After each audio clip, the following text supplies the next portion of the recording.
It was supposed to be the happiest evening of my life. Our anniversary. I had spent the entire week planning everything to make it perfect. The restaurant was glowing with soft golden lights. Candles flickered on every table, and the faint sound of a violin played in the background. Couples around us were laughing, raising glasses, and whispering little secrets across their tables. But for me, all that mattered tonight was him. My husband. The man I had promised to stand beside for the rest of my life. I had chosen the place carefully, a corner table with the best view of the sparkling city lights. I had picked the dress he once told me was his favorite, a pale silver gown that shimmered under the soft light. And most importantly, I carried with me a small box wrapped in red paper and tied with a delicate golden ribbon. Inside it was the gift I had saved for months to buy. Something personal, something that showed him how much he meant to me. My hands trembled slightly as I hid the box under the tablecloth. I wanted it to be a surprise, the kind of gesture he would never forget. The kind of gift that would remind him, no matter how busy life became, no matter how many storms we faced, we were still us. He sat across from me, dressed in his crisp black suit. To anyone watching, he looked calm, even content. But I noticed the small things, how his eyes darted around the room, how his fingers tapped the table restlessly. I brushed it off. Maybe he was just tired from work. Are you ready for your surprise? I whispered, smiling, trying to pull him back into the moment. He looked at me, distracted for a second, then nodded with a weak smile. That was when I carefully placed the box on the table, sliding it toward him. My heart raced. This was it. The moment I had imagined over and over. His eyes would widen. He would unwrap it, and the sparkle of happiness would return to his face. But the moment never came. Because as soon as I placed the gift in front of him, his expression changed completely. His eyes widened, not with joy but with pure horror. His chair scraped loudly against the marble floor as he stood up so suddenly that every head in the restaurant turned toward us. And then, in front of me, in front of everyone, he screamed, his voice breaking through the music. Breaking through my heart, save my wife. Somebody please, save my wife. The entire room froze. Forks clattered onto plates. Conversations stopped mid-sentence. Every pair of eyes turned to us, confusion spreading like fire across the room. I sat there, stunned, unable to move, unable to breathe. My gift remained untouched on the table, the golden ribbon glinting under the light, as my husband's voice echoed in my ears. What was happening? Why would he scream that? Why now on our anniversary? And in that one moment, my perfect evening shattered into something I couldn't understand. The words still echoed in my head, save my wife. For a moment, the restaurant felt unreal. The soft golden glow of chandeliers seemed too bright, the music too faint, the laughter too distant. Every sound melted into silence, and all I could hear was his desperate voice. People had stopped eating. Couples were frozen mid-bite, forks suspended in the air. Waiters stood like statues, their trays trembling in their hands. Eyes, all of them, were fixed on us, on him, on me. My gift box sat untouched on the table, the ribbon gleaming mockingly, as if it belonged to another world, one where things still made sense. I blinked hard, trying to process what had just happened. Why would he scream that? Was it some sort of joke? Was he losing control? Or was there something I hadn't seen yet? I turned slowly, scanning the room behind me. The restaurant wasn't crowded, but enough people were there to turn this into a spectacle. A group of young men whispered among themselves, one of them even pulling out his phone to record. A woman at the far end gasped, clutching her pearls as though she had just witnessed a crime. And then, as my eyes moved from face to face, I noticed something strange. Not everyone was shocked. Near the entrance, 2 men in dark jackets were standing, not sitting, not eating, just standing. Their eyes weren't on the food or the music. They were fixed on me, cold, calculating, watching. My stomach tightened. Before I could make sense of it, my husband was already moving. He rushed around the table and stood protectively beside me, one arm stretched slightly in front as if shielding me from an invisible danger. His breathing was sharp, his eyes darting toward the chandeliers above. The waiters in the corner, the men by the door. "Don't move," he whispered harshly, his voice so low only I could hear. What's happening?" My voice shook, almost breaking. He didn't answer. His eyes kept scanning, restless, alert. The violinist had stopped playing. The bow hung in midair, frozen. The entire hall was silent, the only sound the faint clinking of glass as someone nervously set their drink down. And then it hit me. This wasn't embarrassment. This wasn't madness. This was fear, real fear. I had lived with this man for years. I knew the way his jaw clenched when he was stressed, the way his brow furrowed when he lied, the way his lips twitched when he was about to laugh. But this look, I had never seen before. His eyes were wide, sharp, desperate, scanning every corner like a soldier in a war zone. "Something wasn't right, sir? Is everything okay?" One of the waiters finally broke the silence, stepping forward nervously. His voice cracked, betraying the weight of 100 eyes waiting for an answer. But my husband didn't respond. Instead, he pulled me closer, his grip on my arm tight enough to hurt. "Listen to me," he whispered, eyes still on the men near the door. "If I say run, you run. Don't look back. Don't ask questions." My heart sank. "What are you talking about?" The crowd around us began murmuring, whispering theories. Is she sick? Did something happen? Is this some kind of fight? Phones came out, cameras recording, lenses focusing. This wasn't just an anniversary dinner anymore. This was turning into a public scene, a spectacle, a story people would carry with them. And then, one of the men at the door moved. Just a step. Just enough to send a ripple of dread through my chest. My husband's hand immediately tightened around mine. In that instant, I realized something. He hadn't screamed out of confusion. He hadn't screamed because of me. He had screamed because he saw something I hadn't. The way his body shielded mine, the way his voice trembled, the way his eyes refused to leave those two men. It all added up to one truth. He wasn't scared of me. He was scared for me. I sat there motionless, the gift box still in plain sight, glowing like a cruel reminder of the evening I had planned. But instead of unwrapping ribbons, we were unwrapping fear. The room no longer felt like a restaurant. It felt like a stage where every eye, every whisper, every phone camera became part of a silent jury, waiting to see what would happen next. And I, caught between a surprise gift and my husband's terrifying words, could only wonder what danger was close enough to make the man I loved scream for my life. The silence was unbearable. It wasn't the kind of silence that brought peace. It was the kind that pressed down on your chest until you could hardly breathe. Every second felt stretched, like the ticking of an invisible clock counting down to something inevitable. My husband's grip on my wrist hadn't loosened. In fact, it grew tighter as the two men at the door exchanged a brief look. My chest tightened. Who were they? Why were they staring at us? I tried to whisper, "Do you know them?" But before my words could fully form, my husband cut me off. "Don't talk," he muttered sharply, his tone protective but edged with fear. His jaw was set, his entire body tensed like a shield in front of me. The waiter who had asked if everything was fine was still standing awkwardly near us, eyes darting between my husband and me, unsure if he should step in or back away. The rest of the restaurant, every guest, every couple, every family, was frozen, their curiosity boiling just under the surface. And then, the first man at the door moved again. This time it wasn't just a step. He took 3 strides forward, his shoulders squared, his eyes locked on me. My breath caught in my throat.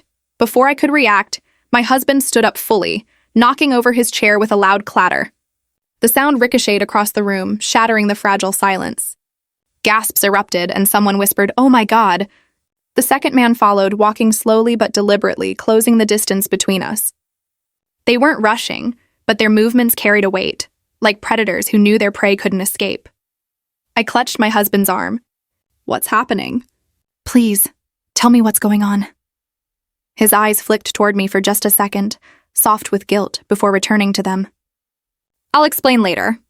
Right now, just trust me, but how could I? How could I stay calm when strangers were advancing toward me on what was supposed to be the happiest night of the year?" The crowd began murmuring louder. Phones were lifted higher. Some even stood from their chairs ready to either help or just get a better view. It was no longer just a dinner scene. It was turning into a theater of panic, with us unwilling actors at the center. "Excuse me, gentlemen, do you need something?" The manager finally stepped forward, his polished smile faltering under the tension. Neither of the men replied. They kept walking. The first one stopped just a few feet away, his gaze piercing through me. His voice, when it finally came, was calm. Too calm. She doesn't belong here. The words sliced through me. My pulse quickened. What did that even mean? My husband shifted slightly, placing himself fully between me and them. You're not taking her, he said firmly, his voice low but steady. Not taking me? My heart hammered in my chest. What was he talking about? The second man tilted his head, studying my husband with something like disdain. You think you can stop us? You know why we're here. Don't make this harder. The crowd erupted into whispers. Stop them from what? Who are they? What's going on? And me? I just sat there, stunned, caught in a storm of half-spoken threats and unanswered questions. Honey, I whispered shakily, tugging his arm. Please, please tell me what this is about. His lips parted, but hesitation froze him. For a fleeting second, his eyes revealed something I had never seen before. A deep, unspoken secret. Then he turned back to them. You'll have to go through me first, he said. The first man smirked, and that simple expression sent a chill crawling up my spine. His hand slipped into his jacket, and in that instant I realized what he was reaching for. Gasps filled the air. Chairs scraped. Some people screamed, "Gun!" Someone shouted. Chaos erupted instantly. Guests scrambled under tables, dishes shattered, waiters dropped trays. The violinist abandoned his instrument and ran.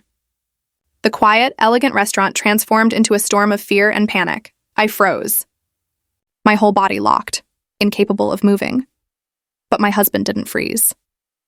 In one swift motion, he shoved me down, forcing me beneath the table. His eyes, burning with a mix of love and desperation, met mine for a final second before he whispered, "Stay down, no matter what." And then he turned back to face them. I clutched the edge of the table, trembling, my gift box now lying on the floor beside me. I had imagined this box holding joy, surprise, laughter. Now it lay there, taunting me with its uselessness while my husband prepared to shield me with his life. From my hiding spot, I could only hear the thud of heavy footsteps, the clinking of broken glass under shoes, the rising pitch of terrified screams, and my husband's voice, steady yet fierce, standing between danger and me. The man pulled something out from his jacket. The metallic glint caught the light of the chandelier. My breath caught again, and in that moment I realized this wasn't about an anniversary dinner anymore. It wasn't about a surprise gift. It was about survival. And my husband, the man who had screamed for my life just moments ago, was about to risk his own. The metallic glint of the weapon froze my blood. The restaurant was no longer a place of celebration. It was a trap. The chandelier sparkled above, the candles still flickered, but the air was thick with fear. People crouched under tables, clutching each other, whispering frantic prayers. My husband stood tall, his body rigid, shielding me from the men who had turned our anniversary into a nightmare. The first man's hand gripped the pistol tightly, his knuckles white. His voice was steady, almost rehearsed. Step aside. She doesn't belong with you. The words were like a knife. My heart pounded so hard I thought it would break through my chest. But my husband didn't flinch. His stance widened, his eyes burned with something I couldn't fully understand. Fear, anger? Or maybe resolve. You'll touch her over my dead body, he growled. The second man chuckled darkly, pulling out something from his coat too, a knife glinting in the dim light. That can be arranged. Gasps filled the room. I could hear people crawling away, waiters rushing toward the kitchen, someone yelling for the police. But to me, everything blurred except the sight in front of me, my husband against two armed men. Honey, please, I whispered from under the table, tears burning my eyes. Don't do this. Please, just sit down. He glanced at me quickly, his expression softening just for a heartbeat. I promised to protect you. I meant it, and then it began. The man with the gun raised his arm, aiming directly at me. My scream caught in my throat. But in a flash, my husband lunged, grabbing the nearest chair and hurling it across the table. It crashed into the man's wrist, the gun clattering to the floor with a loud clang. Chaos erupted. Someone screamed. Glass shattered. The second man charged forward with the knife. My husband grabbed another chair, using it like a shield. The blade slashed across the wood, sparks flying. My husband shoved hard, knocking the man backward into a table that collapsed under the weight. Guests rushed toward the exit, some tripping over each other in their desperation. The violinist had long vanished, the music now replaced with shouts, cries, and the sound of struggle. The gun slid across the floor, spinning toward my side of the table. Instinctively, I crawled forward, my trembling fingers just inches away from it.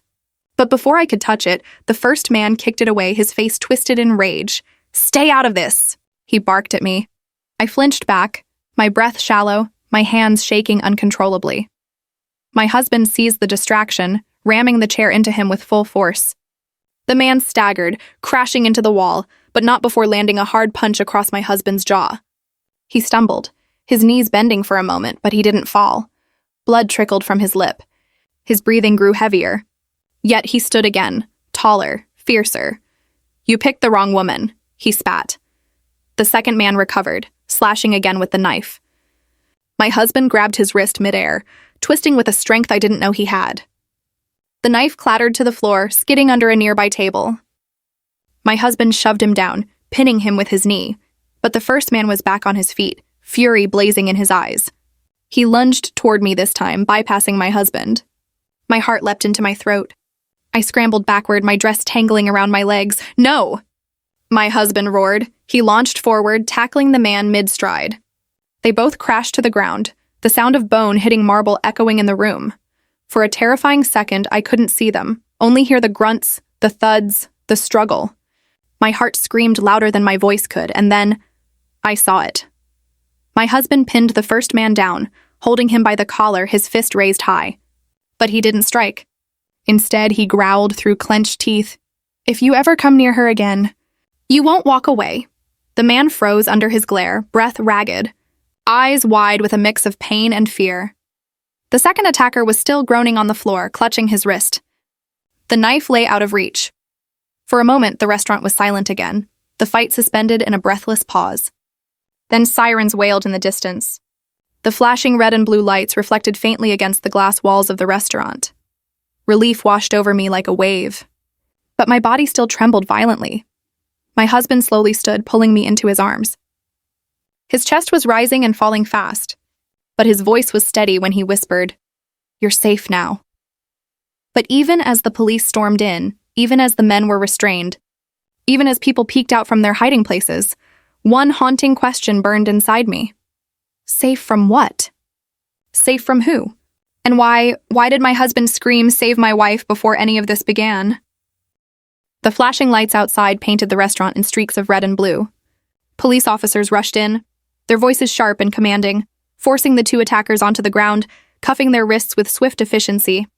Guests slowly began to rise from their hiding spots, murmuring in disbelief, their eyes darting between my husband and me as though we were the stars of some tragic play. But my focus wasn't on them. It was on him. My husband's arm was around me, steady, protective, yet trembling slightly. His lip was split, his shirt wrinkled from the struggle, but his eyes, those familiar eyes, held something I couldn't ignore anymore. Not fear, not relief, but guilt. And in that moment, I realized the danger wasn't over.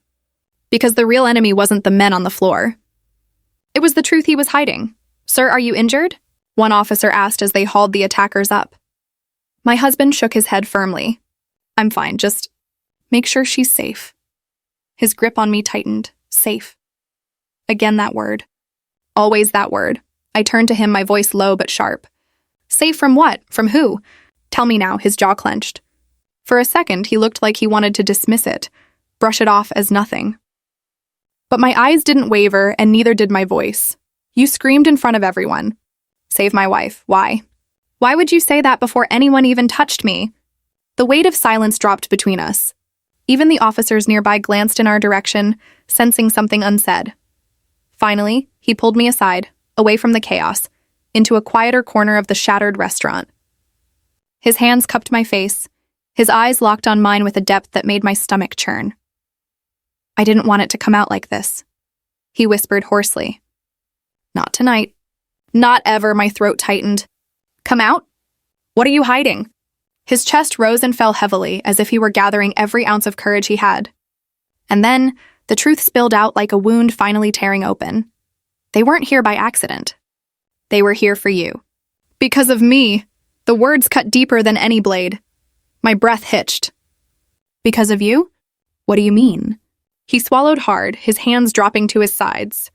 His voice trembled with a pain I had never heard before. Before you.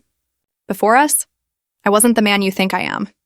I was involved in things I swore I'd left behind when we got married. Dangerous people, dangerous deals. His eyes closed briefly. And tonight they came to collect what I thought I'd buried. My knees weakened. I gripped the edge of the wall to steady myself. You're saying you knew this would happen? You knew they were coming? His silence was answer enough. Tears blurred my vision, but anger burned hotter. And you still brought me here? On our anniversary? You let me sit across from you with a gift in my hands thinking this night was about love, when the whole time it was about your past catching up to us? His face twisted with regret. I wanted to protect you. That's why I screamed. The moment I saw them, I knew. I thought if people noticed, if the crowd, the staff, everyone focused on you being in danger, then someone would step in, someone would help if I couldn't. Save my wife, I whispered, the weight of his words crashing over me. It wasn't a plea to me. It was a plea to the world. He nodded slowly, his eyes glistening.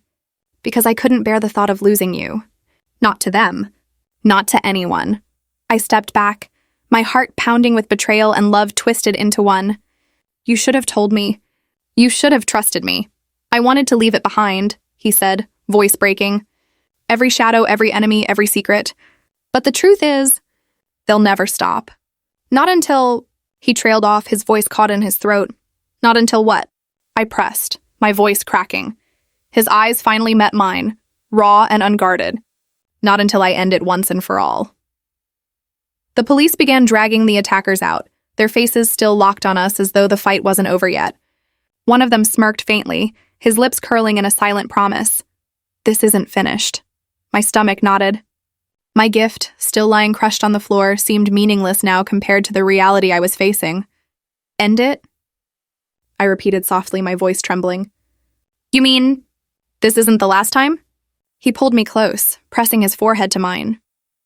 His whisper was barely audible, but it pierced me like lightning. No, tonight was just the beginning. And as the sirens faded, as the restaurant emptied of terrified guests, I realized the truth wasn't just about the men who came for me. It was about my husband. The man I thought I knew. The man who carried a past so dark that it had followed us into our anniversary dinner. And suddenly, I wasn't sure what scared me more, the enemies at the door, or the secrets in his heart. The restaurant looked like the aftermath of a storm.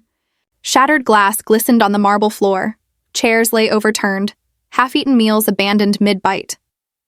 The air still carried the sharp tang of fear. Guests huddled near the exits, whispering in clusters, their eyes darting toward us with the kind of curiosity reserved for tragedy. The police had control now, at least on the surface. The two men were pinned in cuffs, their heads bowed, but their eyes never stopped burning holes into me and my husband. One officer read them their rights while another pressed them toward the door. Yet even in defeat, they carried an aura of menace.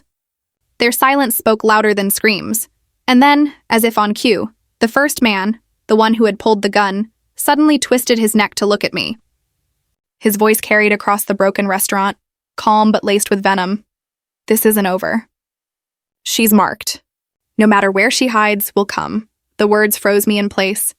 My hands instinctively clutched the edge of my husband's jacket, my nails digging into the fabric. Gasps rippled through the remaining guests. The jury of onlookers, the couples, the waiters, the strangers who had watched everything unfold, stared at us as though deciding whether we were victims or accomplices in something far darker. My husband stepped forward, his voice low and firm. Shut your mouth before I make sure you never open it again. The officer tugged the man back, but the damage was done. The threat lingered in the air like smoke. A woman near the exit muttered just loud enough for others to hear. Why were they after her? What did she do? She didn't do anything, my husband snapped, his voice rising. This is about me, but the crowd wasn't convinced. Their whispers swirled, harsh and cutting. Maybe he's involved. They looked like they knew him. She's in danger because of him. Each word hit me like a stone. My chest tightened, the room spinning slightly. The people around us weren't just witnesses anymore. They were judges. And their verdict was clear. Something about my husband wasn't clean. The manager approached cautiously, his face pale, his hands trembling as he tried to reassert authority. "Sir, madam, perhaps you should leave. The police will handle the rest." Leave. As though leaving would erase the fact that my anniversary had turned into a public trial. I looked around, at the guests clutching their phones, at the waiters whispering in corners, at the officers shooting me sideways glances, and realized the truth. It wasn't just about those two men. It was about the shadow my husband carried. The gift I had brought, the one still crushed and forgotten on the floor, felt almost laughable now. What use was a ribbon-wrapped box when the man I loved was a stranger to me, his secrets spilling into my world like poison? One officer approached us directly. "Ma'am, we'll need a statement. Everything you saw, everything you heard." His eyes lingered on me, not my husband, as though I were the one who could expose the truth. I hesitated, my throat tightening. My mind replayed everything. My husband screaming, "Save my wife," before anything happened, his fierce defense, and then his confession. They're here because of me. The officer's pen hovered over his notebook, waiting. I glanced at my husband. His eyes begged me silently, "Not here, not now," and for the first time, I didn't know which side of him to believe, the man who risked his life to protect me, or the man whose past had brought danger to my doorstep. The public's judgment was already cast. Strangers saw him as reckless. The police saw him as suspicious, and me? I was trapped between love and fear, between the man I thought I knew and the shadow he truly was. As the officers led the attackers out, the second man turned one last time, his voice hoarse but chilling. "She's not your wife to protect. She belongs to us." My blood ran cold. The officer shoved him forward, but his words lingered like a curse. Every eye in the restaurant turned back to us. The jury's gaze weighed heavy on my shoulders, pressing a silent question into the air. Who was my husband, really? And what had he done to make me their target? The sirens outside wailed louder, carrying the men into the night. But even as they disappeared, I knew their threat remained, and so did the judgment, hanging over both of us like a sentence yet to be carried out. The restaurant was empty now, except for broken dishes and the lingering echo of chaos. Police cars still flashed outside, their lights casting restless shadows through the glass. Inside, silence had returned, but it wasn't peace. It was the kind of silence that made every heartbeat sound like thunder. I sat at our table again, though nothing about it felt like our table anymore. The candles had burned low, their flames flickering weakly. My crushed gift box lay where it had fallen untouched. The symbol of what this night was supposed to be, a celebration, mocked me from the floor. My husband stood near the window, his back to me, staring into the night as though it held all the answers. His shoulders were tense, his hands curled into fists at his sides. For the first time since we met, I didn't rush to comfort him. I didn't step forward, didn't whisper his name, didn't wrap my arms around him. I just watched. Because I realized I didn't really know him at all. Finally, he turned. His eyes met mine, heavy with sorrow. "I'm sorry," he whispered. "For everything. For bringing this into our lives." I wanted to scream, to cry, to ask why he hadn't trusted me, why he thought lies and silence were protection. But my voice was caught somewhere between love and betrayal. "Who are you, really?" I finally asked. My words trembled, but they demanded truth. His jaw tightened. "I'm the man who loves you. The man who would rather die than see them hurt you? Is that all?" I pressed. His silence told me it wasn't. Before he could answer, an officer stepped in, his notebook tucked under his arm. "Sir, we'll need you at the station. There are questions about tonight." His tone made it clear, suspicion still hung over him. My husband nodded slowly. "I'll come.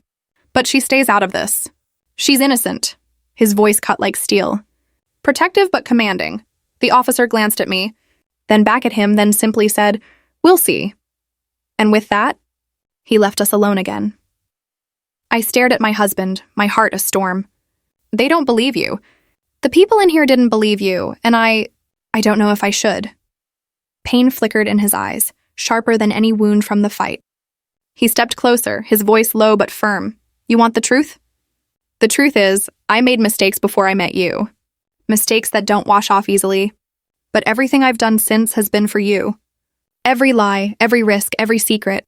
It was all so that you could live without this darkness. And tonight, when I screamed, "Save my wife," it wasn't weakness. It was desperation. Because if the world had to know one thing about me, it's this. He paused, his eyes locking onto mine, steady and unyielding. I can survive losing everything, money, reputation, even freedom. But I cannot survive losing you. The words cracked something in me. Tears finally spilled down my cheeks, hot and relentless. My anger, my fear, my love, they collided inside me, leaving me breathless. I wanted to believe him. I did believe him, and yet doubt still gnawed at the corners of my mind. His past wasn't gone. His enemies weren't finished, and his secrets were far from over. But as I looked at him, bloodied, broken, yet still standing tall for me, I realized something. Maybe love wasn't about knowing every detail. Maybe it was about choosing again and again despite the shadows. I rose slowly, walked to him, and placed my hand over his. Then don't fight alone anymore. If this is our war, we fight it together. His eyes widened, a flicker of hope breaking through the storm. For the first time that night, his shoulders relaxed just a little. The sirens outside faded. The restaurant fell completely silent, and in that silence, I spoke the words that would mark the end of this night. Never forget, love isn't just about protecting someone. It's about trusting them to stand beside you. He pulled me into his arms, holding me as though the world itself could crumble and he'd still refuse to let go. And in that embrace, I knew the truth. Our anniversary hadn't been ruined. It had been rewritten. Not with roses and champagne, but with scars and promises. The kind of story no one wishes for, yet the kind of story that defines what love truly means.